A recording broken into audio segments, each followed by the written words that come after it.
భాషకు మతంతో సంబంధం లేదని ఉర్దూ భాష ముస్లింల భాష మాత్రమే కాదని భారతదేశం భాష అని ఆంధ్రప్రదేశ్ ఉర్దూ అకాడమీ చైర్మన్ ఫరూక్ షుబ్లీ అన్నారు. దేశవ్యాప్తంగా ఉర్దూ భాషాభివృద్ధికి అనేక మంది ముస్లిమేతరులు తోడ్పాటును అందించిన చరిత్ర ఉందన్నారు. ఉర్దూ భాషలో విద్యను అభ్యసిస్తున్న వారికి ఇతరులందరికీ కూడా కంప్యూటర్ శిక్షణ కేంద్రాల్లో శిక్షణ ఇవ్వాలంటే ఫ్యాకల్టీకి ఆ స్థాయిలో పరిజ్ఞానం ఉండాలన్నారు. అందుకే ఫ్యాకల్టీకి శిక్షణ కార్యక్రమాలు నిర్వహిస్తున్నట్లు తెలిపారు. రానున్న రోజుల్లో కంప్యూటర్ సెంటర్ల ద్వారా మైనార్టీ విద్యార్థులు అన్ని రంగాల్లో ముందుకు అడుగులు వేసేలా సన్నాహాలు చేయటం జరుగుతుందన్నారు. ఆంధ్రప్రదేశ్ స్టేట్ ఉర్దూ అకాడమీ ఆధ్వర్యంలో వడ్డేశ్వరంలోని centre for educational development of minorities కార్యాలయంలో కంప్యూటర్ శిక్షణ కేంద్రంలోని ఫ్యాకల్టీకి ఏఐ కంప్యూటర్ అవేర్నెస్ పై శిక్షణ కార్యక్రమాన్ని ఏర్పాటు చేశారు. ఈ శిక్షణ కార్యక్రమాన్ని AP Urdu academy chairman Farooq Shubli ప్రారంభించారు. ఈ సందర్భంగా ఆయన మాట్లాడుతూ ఉర్దూ అకాడమీ చరిత్రలో ఎన్నడూ లేని విధంగా ఆంధ్ర రాష్ట్రంలో ఉన్న 36 కంప్యూటర్ ట్రైనింగ్ సెంటర్లో పనిచేస్తున్న 60 మంది ఫ్యాకల్టీకి గత 10 సంవత్సరాల నుంచి ఎటువంటి పని లేదన్నారు.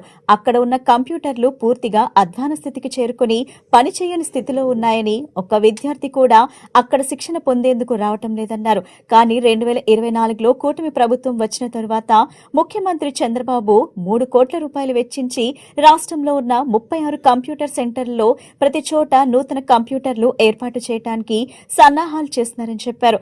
ఈ కంప్యూటర్ శిక్షణ కేంద్రంలో ఉన్న ఫ్యాకల్టీ వారు అప్పట్లో నేర్చుకున్న పరిజ్ఞానం ఇప్పుడు ఉపయోగపడదని, ఏఐ టెక్నాలజీని సిబ్బందికి అవగాహన కల్పించి ఉర్దూ భాషలో ఏ విధంగా ఏఐ నేర్చుకోవచ్చు శిక్షణ ఇస్తున్నట్లు తెలిపారు. ఉర్దూ భాష నేర్చుకోవటం వల్ల జాతీయంగానే కాకుండా అంతర్జాతీయంగా కూడా అవకాశాలు ఉన్నాయని అన్నారు. ఉర్దూ భాషలో విద్యను అభ్యసిస్తున్న వారికి ఇతరులందరికీ కూడా కంప్యూటర్ శిక్షణ కేంద్రాల్లో శిక్షణ ఇవ్వాలంటే ఫ్యాకల్టీకి ఆ స్థాయిలో ఏఐ పరిజ్ఞానం ఉండాలన్నారు. రానున్న రోజుల్లో కంప్యూటర్ సెంటర్ల ద్వారా మైనార్టీ విద్యార్థులకు అన్ని రంగాల్లో ముందుకు అడుగులు వేసేలా సన్నాహాలు చేయటం జరుగుతుందన్నారు.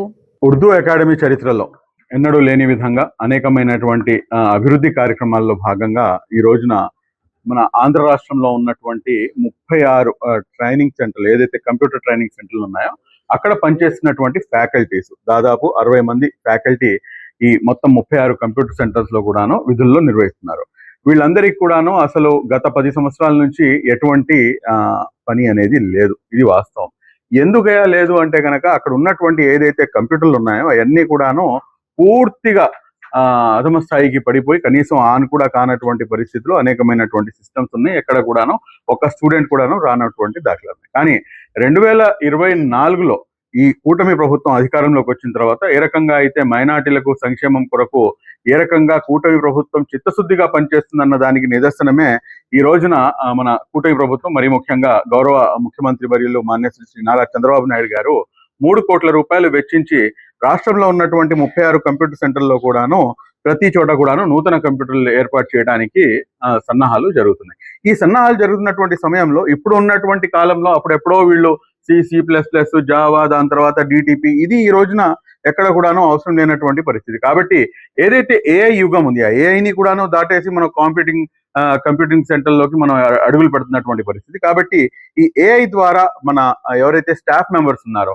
వీళ్ళందరికీ కూడాను ఆ రకంగా అవగాహన కల్పించాలని చెప్పేసి, ఆ అవగాహన ద్వారా ఏంటంటే మనం 36 కంప్యూటర్ సెంటర్లు ఏదైతే ఉన్నాయో ఉర్దూ అకాడమీవి ప్రతి చోట కూడాను ఉర్దూ భాషలో ఏ రకంగా ఏఐని నేర్చుకోవచ్చు. ఎందుకంటే ఉర్దూ నేర్చుకోవడం వల్ల వస్తున్నటువంటి మీకు బెనిఫిట్ ఏంటంటే నేషనల్ వైడ్ గా కాకుండా ఇంటర్నేషనల్ వైడ్ గా కూడాను ఏదైతే మీకు ఉన్నటువంటి అవకాశాలు ఉన్నాయో ఆ అవకాశాలు పెరిగే అవకాశం ఉంది. ఇక్కడ మరొక ముఖ్యమైనటువంటి అంశం ఏంటంటే, ఎప్పుడైతే చైర్మన్ గా పదవి బాధ్యతలు తీసుకున్న తర్వాత అందరికన్నా మొట్టమొదటిగా చెప్పినటువంటి మాట ఏమిటంటే, భాషకు మతంతో సంబంధం లేదు, ఉర్దూ భాష ముస్లింల భాష ఏ మాత్రం కూడాను కాదు. రాజగోపాల్చారి మార్కెట్ స్థలానికి 2 వారాల్లో సమగ్ర అభివృద్ధి ప్రణాళిక రూపొందించాలని విజయవాడ నగరపాలక సంస్థ కమిషనర్ ధ్యాన్ చంద్ర అన్నారు. తన క్షేత్రస్థాయి పర్యటనలో భాగంగా Gandhinagar, Gollapudi bypass, HP colony ప్రాంతాలను సందర్శించి వివిధ అభివృద్ధి పనులను పరిశీలించారు.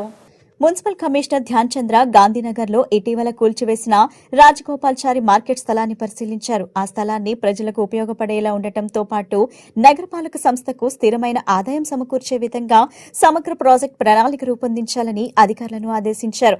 ప్రతిపాదిత ప్రాజెక్టుకు సంబంధించిన డిజైన్, అంచనాలు, కార్యాచరణతో కూడిన నివేదికను 2 వారాల్లోగా సమర్పించాలని సూచించారు.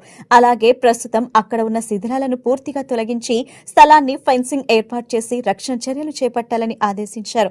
తదుపరి గొల్లపూడి బైపాస్ రోడ్లో నిర్మాణంలో ఉన్న ట్రైన్ బాక్స్ కల్వర్టర్ పనులను పరిశీలించి పనులను వేగవంతం చేసి నాణ్యత ప్రమాణాలు పాటిస్తూ త్వరితగతిన పూర్తి చేయాలని సంబంధిత అధికారులకు సూచించారు. అనంతరం హెచ్పీ కాలనీలోని అన్నా క్యాంటీన్ను సందర్శించి అక్కడ అందిస్తున్న సేవలను పరిశీలించారు. ఈ పర్యటనలో executive engineer J Srinivas, assistant medical health officer doctor Annapurna, veterinary assistant surgeon D Harish సిబ్బంది పాల్గొన్నారు. ప్రతిపక్షాన్ని అణిచివేసే చర్యలు ప్రజాస్వామ్యానికి ప్రమాదకరమని వైసీపీ అధికార ప్రతినిధి మాజీ ఎంపీ గోరెంట్ల మాధవ్ ఆరోపించారు. తాడేపల్లిలో మీడియాతో మాట్లాడిన ఆయన ఉరవకొండలో వినతి పత్రం ఇవ్వడానికి వెళ్లిన వైఎస్ఆర్సీపీ నేతలపై లాఠీ చార్జ్, కేసులు నమోదు చేయడాన్ని ఖండించారు. పయ్యావుల సీనప్ప భూ వివాదంలో చట్ట వ్యతిరేక జోక్యం జరుగుతుందని ఆరోపించారు. ప్రతిపక్ష నాయకులపై తప్పుడు కేసులు నమోదు చేసి పోలీసులను రాజకీయాల కోసం ఉపయోగించడం మానుకోవాలని, కక్ష సాధింపు చర్యలకు బదులుగా అభివృద్ధి, సంక్షేమంపై ప్రభుత్వం దృష్టి పెట్టాలని గోరెంట్ల మాధవ్ డిమాండ్ చేశారు. పాలకపక్షం చేసే పాలసీలను కానీ, పాలకపక్షం చట్ట వ్యతిరేకమైన పనులను చేసినప్పుడు కానీ నిశితంగా ప్రతిపక్షం అనేది గమనిస్తూ ఉంటుంది, చూస్తూ ఉంటుంది. వాటిని విమర్శిస్తుంది, అడుగుతుంది, పెన్ను పెట్టి రాస్తుంది, లేదా పాటల రూపంలోనో ఆటల రూపంలోనో ప్రభుత్వం చేస్తున్నా లేదా పాలకపక్షం చేస్తున్న చర్యలను తూలనాడుతుంది, ప్రశ్నిస్తుంది. వాటిని ఈ కూటమి ప్రభుత్వం సహించలేక ఎక్కడ కూడా ఈ ప్రభుత్వాన్ని గురించి విమర్శించరాదు, మాట్లాడరాదు, పెన్ను పెట్టి రాయరాదు. పెన్ను పెట్టి రాస్తే ఆ పెన్ను పైన మన్నును జల్లే కార్యక్రమానికి ఈ ప్రభుత్వం తెరదీసింది. ఏ పెన్ను మీద మీరు మన్ను జల్లుతున్నారో ఈ పెన్నే 2029లో గన్నై ఓట్ల రూపంలో పేల్తది అని ఈ ప్రభుత్వం గుర్తుపెట్టుకోవాలి. అదేవిధంగా నిన్న ఏదైతే ఉరవకొండలో మన రాష్ట్ర ఆర్థిక మంత్రి పయ్యావుల కేశవ్ గారు, వారి సోదరుడు పయ్యావుల సీనప్ప గారు వాళ్ళు చేసిన దుర్మార్గం పైన, వాళ్ళు చేస్తున్న చట్ట వ్యతిరేక కార్యక్రమాల పైన మేము అక్కడికి పోయి ఉరవకొండకు పోయి ఆర్డీఓకో ఎంఆర్ఓకో రిప్రజెంటేషన్ ఇవ్వాలని పోతే అక్కడ పోలీసు బలగాలను మోహరించి అంతర్జాతీయ నేరస్తులను, తీవ్రవాదులను అరెస్టు చేసినట్లు దుర్మార్గంగా పోలీసు బలగాలతో అక్కడి ఇన్ఛార్జ్ విశ్వేశ్వరరెడ్డి గారిని, నన్ను, ఇంకా ఇతర మా వైఎస్ఆర్ కాంగ్రెస్ పార్టీ లీడర్లందరినీ కూడా లాఠీ చార్జ్ చేయడం జరిగింది, తుపాకులతో బెదిరించడం జరిగింది, అక్కడి నుంచి అందరినీ తరిమివేయడం జరిగింది. దాన్ని మేము పీస్ఫుల్గా ఏదైతే ప్రభుత్వాన్ని ప్రశ్నించాలి అనుకున్నామో, పయ్యావుల కేశవ్ గారిని ప్రశ్నించాలి అనుకున్నామో, దాన్ని వారు చిల్లాపల్లం చేయటమే కాకుండా మేమేదో అక్కడ పోయి దుశ్చర్యలకు పాల్పడినట్లు వారి ఎలక్ట్రానిక్ మీడియాలో, వారి ప్రింట్ మీడియాలో దుర్మార్గంగా దాన్ని వక్రీకరించి రాయటం జరిగింది. ఇది కూటమి ప్రభుత్వం రాజ్యాంగబద్ధమైన పాలనను పక్కన పెట్టి కక్ష సాధింపు రాజకీయాలకు పాల్పడుతుందని వైఎస్ఆర్సీపీ అధికార ప్రతినిధి కొండా రాజీవ్ గాంధీ ఆరోపించారు. బీసీ నాయకులను లక్ష్యంగా చేసుకుని అక్రమ కేసులు నమోదు చేస్తున్నారని, ఎమ్మెల్యే వీరుపాక్షిపై నమోదు చేసిన కేసు కూడా అందుకు నిదర్శనమని విమర్శించారు. రాష్ట్రానికి భారీగా పెట్టుబడులు వచ్చాయని, ప్రభుత్వం చేస్తున్న ప్రచారం వాస్తవాలకు దూరమని పేర్కొన్నారు. బీసీలకు అండగా నిలిచిన వైసీపీ జగన్ మాత్రమేనని, ప్రస్తుతం బీసీలపై అక్రమ కేసులు పెడుతున్న ప్రభుత్వం ప్రజల ఆగ్రహాన్ని ఎదుర్కొంటుందన్నారు. వచ్చే 2029 ఎన్నికల్లో ప్రజలు కూటమి ప్రభుత్వానికి తగిన గుణపాఠం చెబుతారని కొండా రాజీవ్ గాంధీ వ్యాఖ్యానించారు. ఆంధ్రప్రదేశ్ రాష్ట్రంలో భారత రాజ్యాంగం కాకుండా ఒక అసమర్థ ముఖ్యమంత్రి కొడుకు రచించినటువంటి రెడ్ బుక్ రాజ్యాంగం అమలవుతా ఉంది. మరీ ముఖ్యంగా ఈ కూటమి ప్రభుత్వంలో బీసీ నేతలే టార్గెట్గా బాబు అండ్ కో వారి కక్ష సాధింపు పరిపాలన కొనసాగిస్తూ ఉన్నారు. ఈ కూటమి ప్రభుత్వం యొక్క వైఫల్యాలను, అరాచకాలను, అక్రమాలను, అన్యాయాలను ప్రశ్నించిన వారి మీద, నిలదీస్తున్న వారి మీద కక్షపూరితంగా రెడ్ బుక్ అనేటువంటి ఒక కాలకోట విషం బుసల కొడతా ఉంది, ఇబ్బందులు పెడతా ఉంది. అసలు జరిగినటువంటి కొన్ని సంఘటనలను చూస్తే ఆశ్చర్యం కలుగుతుంది. నిజానికి నిన్న కాక మొన్న జరిగినటువంటి ఒక సంఘటనలో ఒక వ్యక్తి తన భార్య దుస్తులను చించేసి ఒక దుశ్శాసన పర్వానికి పాల్పడితే కేసు ఎవరి మీద కట్టాలి, కేసు ఎవరి మీద పెట్టాలి? కానీ కూటమి ప్రభుత్వంలో చేసింది ఏమిటి అంటే మా ఎమ్మెల్యే అయినటువంటి విరూపాక్ష గారి మీద కేసు కట్టారు. ఇది ఎంత దుర్మార్గం, ఎంత అమానుషం, ఎంత అరాచకం. నిజంగా చెప్పాలంటే ఒక వీడియో బయటకు వచ్చింది. ఆ వీడియో బయటకు రాకపోయి ఉండుంటే వీళ్ళ చెప్పిందే నిజమని ప్రజలు నమ్మేటటువంటి పెను ప్రమాదం ఉంది. కానీ ఆ వీడియోలో చాలా క్లియర్ కట్గా ఉంది. ఆ వీడియోలో స్పష్టంగా రికార్డ్ అయ్యింది.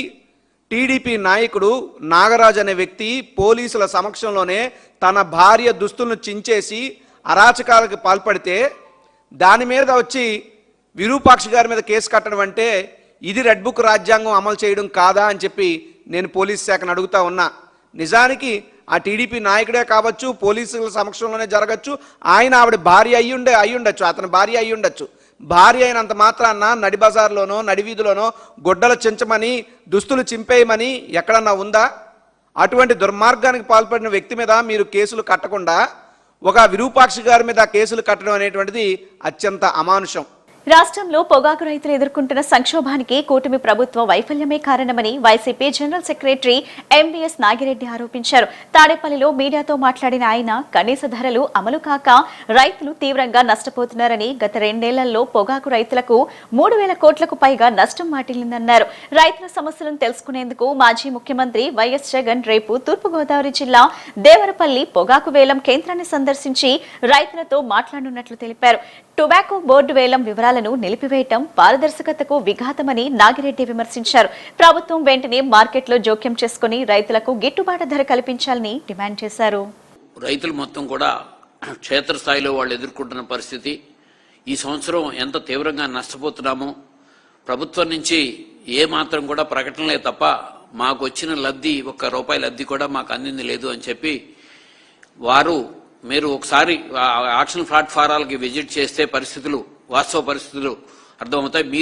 మీరు వస్తున్నారని చెప్పి యాక్చువల్గా ఆ బయర్స్ కూడా ఆటోమేటిక్గా రేట్లు పెరుగుతాయి. ఇదివరకు కూడా జరిగింది, రమ్మని అడిగిన దాని మీద ఆ రోజు జగన్మోహన్ రెడ్డి గారు వాళ్ళకి ఇచ్చిన హామీ త్వరలో తప్పనిసరిగా నేను ఆక్షన్ ప్లాట్ఫారాలకు వస్తాను అని ఇచ్చిన హామీ ప్రకారం రేపు గోదావరి జిల్లాలో దేవరపల్లి ఆక్షన్ ప్లాట్ఫామ్కి జగన్మోహన్ రెడ్డి గారు విజిట్ చేస్తున్నారు. అక్కడ ఆక్షన్ ప్లాట్ఫామ్లో ఆక్షన్ తీరుతెన్నులు చూసి రైతులతో ముఖాముఖి వాళ్ళ దగ్గర నుంచి మళ్ళీ క్షేత్రస్థాయిలో పూర్తి పరిస్థితులు తీసుకుని అక్కడ పూర్తిగా ఇవాళ పొగాకు రైతుల సంక్షోభం అసలు ఎక్కడి నుంచి ఎక్కడి దాకా వచ్చింది ప్రతి విషయాన్ని జగన్మోహన్ రెడ్డి గారు అక్కడ మాట్లాడతారు. నాకంటే కూడా జగన్మోహన్ రెడ్డి గారు ఎప్పుడు కూడా ఏ మాట మాట్లాడినా సరే వాస్తవమైన ఫిగర్ లేకుండా, క్షేత్రస్థాయి పరిస్థితులు తెలుసుకోకుండా ఆయన మాట్లాడరు. ఇంకా మేమన్నా కొద్దిగా అటు ఇటో మాట్లాడతామేమో కానీ రేపు అక్కడి నుంచి పూర్తిగా అసలు పొగాకు రైతుల సంక్షోభం కూటమి ప్రభుత్వం వచ్చిన తర్వాత ఈ 2 సంవత్సరాల్లో ఎంత సంక్షోభానికి వెళ్ళారో, ఎన్ని వేల కోట్లు వాళ్ళు ఎలా నష్టపోతున్నారో ఈ విషయాలన్నీ కూడా అక్కడ మాట్లాడతారు. ఈరోజు అంటే కేంద్ర మంత్రి గారు పెంసాని చంద్రశేఖర్ గారు ఏదో టొబాకో రైతులకి మేమేదో పెద్ద ఎత్తున చేసేసామని చెప్పి ఆయన ఢిల్లీలో నుంచి ఒక ప్రకటన ఇచ్చారు. సోషల్ మీడియాలో కూడా పోస్టులు పెడుతున్నారు. అట్లాగే రాష్ట్ర నుంచి వ్యవసాయ శాఖ మంత్రి గారు కూడా పద్దాక మేము టొబాకో రైతుల కోసమే తీవ్రంగా కృషి చేస్తున్నాం, టొబాకో రైతులకు చాలా పెద్ద న్యాయం చేసేసామన్నట్టుగా రోజు మాట్లాడారు. గుంటూరు జిల్లా తాడేపల్లిలోని వైఎస్ఆర్ కాంగ్రెస్ పార్టీ కేంద్ర కార్యాలయం వద్ద పార్టీ నాయకుడు బోరుగడ్డ అనిల్ ఆందోళనకు దిగారు. మాజీ ముఖ్యమంత్రి వైఎస్ జగన్మోహన్ రెడ్డిని కలిసే అవకాశం కల్పించాలని డిమాండ్ చేస్తూ నిరసన చేపట్టారు. తనపై పార్టీ నేతలు చేసిన వ్యాఖ్యలు తీవ్ర మనోవేదనకు గురిచేశాయని, తనకు న్యాయం చేయాలని కోరుతూ పలు ఆరోపణలు చేశారు. తాడేపల్లిలోని వైఎస్ఆర్ కాంగ్రెస్ పార్టీ కేంద్ర కార్యాలయం వద్ద బోరుగడ్డ అనిల్ నిరసన వ్యక్తం చేశారు.